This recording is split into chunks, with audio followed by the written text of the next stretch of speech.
ഇസബേല് പറയുക, എന്താ അവള് പറഞ്ഞേ? നിന്റെ മനസ്സൊന്ന് തെളിയട്ടെ, ഇസ്രായേലിനായ നാബോത്തിന്റെ മുന്തിരിത്തോട്ട ഞാൻ നിനക്ക് തരാം. ഹലോ, ഒരു പെണ്ണ് വിചാരിച്ചാൽ എല്ലാം നടക്കും. നടക്കത്തില്ലേ? ഒരു സഭ വേണമെങ്കിൽ പൂട്ടിക്കെട്ടാൻ പറ്റും. കൃപയിൽ നിൽക്കുന്ന ഒരു ദൈവദാസന് എന്ത് ചെയ്യാൻ പറ്റും? ഇല്ലേ? പണ്ട്, ഞാൻ പേര് പറയുന്നില്ല, ഇന്ന് നിത്യതയിലേക്ക്, നിത്യതയിലാണോ എവിടെയാണോ എന്നറിയില്ല, വിശ്രമിക്കുന്ന ഒരാളിൻ്റെ തോളിൽ കൂടി ഒരു പെണ്ണും പിള്ള കരിക്കും പൊട്ടിച്ച് കൊടുത്തുകൊണ്ടിരിക്കുന്നുണ്ട്. സ്വത്രം.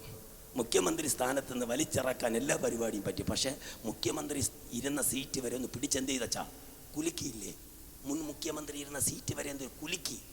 പക്ഷെ ഇറങ്ങിയില്ല, തേച്ചിട്ട് ഇറങ്ങിയുള്ളൂ. ഒന്ന് സ്വത്രം പറ. ഒരു പെണ്ണ് വിചാരിച്ചപ്പോൾ മന്ത്രിസഭ വരെ പിടിച്ചെന്ത് ചെയ്തു.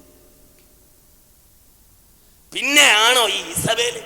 അവള് പറഞ്ഞ, അവള് നാവിലെടുത്തോണ്ട് വന്ന ആയുധം കണ്ടോ? ഭർത്താവായ ആഹാബിനോട് പറയുക, എന്റെ പൊന്നച്ഛ, നാബോത്തിന്റെ മുന്തിരിത്തോട്ടത്തെ ഞാൻ നിനക്ക് തരാം. അവളെ അപ്പൻ നേരത്തെ രജിസ്ട്രേഷൻ ചെയ്ത് അവളെ പേരിന് വെച്ചിരിക്കുന്നത് പോലെയാ പറയുന്നേ. കേക്കട്ടെ, ശരിയല്ലേ?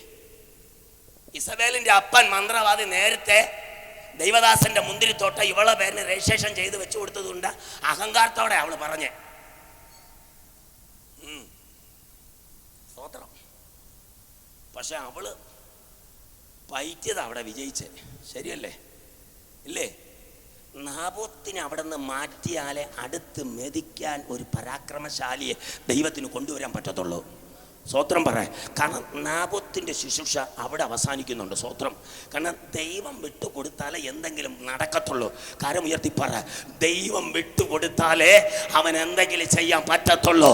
നീ പ്രാർത്ഥിക്കുന്നിടത്തോളം കാലം ദൈവത്തിന്റെ സംരക്ഷണ വലയം നിന്റെ മേൽ ഉള്ളിടത്തോളം കാലം ഇനി നിന്റെ കുടുംബത്തിൽ ഒരു വിടുതൽ നടക്കണമെങ്കിൽ ചില കടമ്പകൾ ചിലർ കടക്കേണ്ടി വരും.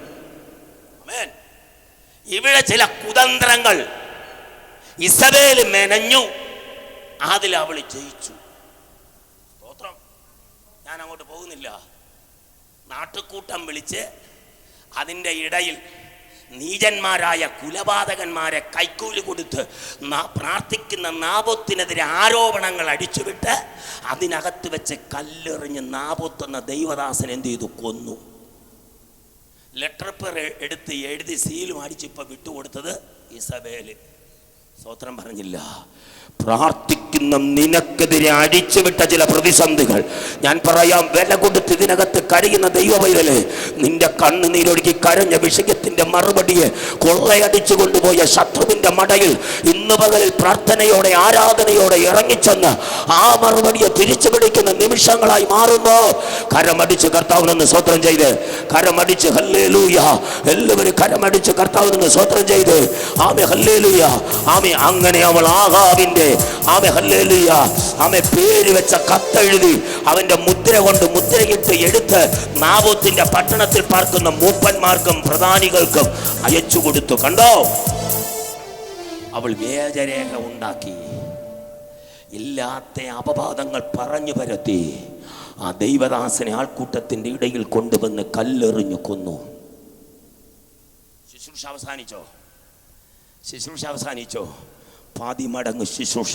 അതിനകത്ത് എഴുന്നേറ്റ് അടുത്ത് ചില പരാക്രമശാലിയെ ദൈവം എഴുന്നേൽക്കുക. പ്രാർത്ഥിച്ച് മടുത്തുപോയവർ ദൂത് കേൾക്കുന്നുണ്ടോ? തലമുറകളെ കുറിച്ച് ഭാരപ്പെടുന്നവർ ദൂത് കേൾക്കുന്നുണ്ടോ? മടുത്തു പോകരുത്. അല്പം പ്രയാസം വന്നെങ്കിൽ, അല്പം കണ്ണുനീരിൻ്റെ അനുഭവം വന്നെങ്കിൽ നീ തളർന്നു പോകരുത്. കാരണം നിന്റെ വിടുതൽ പുറകെ വരുന്നുണ്ട്, പുറകെ വരുന്നുണ്ട്. ആമെ ക്ലേശിപ്പിച്ചവിടെ നടുവിൽ, പരിഹസിച്ചവിടെ നടുവിൽ, ആമെ ഇളം ചില്ലുകളായി ആമെ അറ്റത്ത് കിടന്ന നിന്നെ, ഇളം ചില്ലുകളായി കിടന്ന നിന്നെ ആമെ വെട്ടിയെടുത്ത് കച്ചവടമുള്ള ഒരു ദേശത്ത് കൊണ്ടുവന്ന് നട്ടത് ദൈവമാണെങ്കിൽ നീ വാടത്തില്ല. യെഹെസ്കേൽ 17:4 വചനം അയച്ച ദൂത് പ്രസ്താവിക്കുകയാണ്. പ്രാർത്ഥിച്ച് ദൈവം തുറക്കുന്ന നന്മയെ ഒരു ദുഷ്ടനും അപകരിച്ചു കൊണ്ടുപോകുവാൻ ദൈവം വിട്ടുകൊടുക്കത്തില്ല. നിന്റെ പ്രാർത്ഥനയ്ക്ക് മറുപടി വരുന്നുണ്ട്.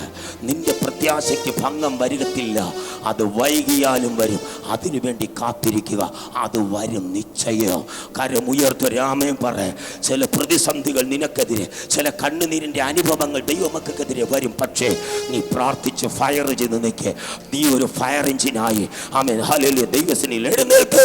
50 രാജാക്കന്മാർ ഒരുമിച്ച് നിന്ന് വന്നാലും പ്രാർത്ഥിക്കുന്ന നാബോത്തിനോട് പോരാടാൻ പറ്റത്തില്ല. കാരണം നിന്റെ അകത്തിരിക്കുന്ന ഈ ലോകത്തിൽ ഇരിക്കുന്നവനേക്കാൾ ശക്തനായവൻ.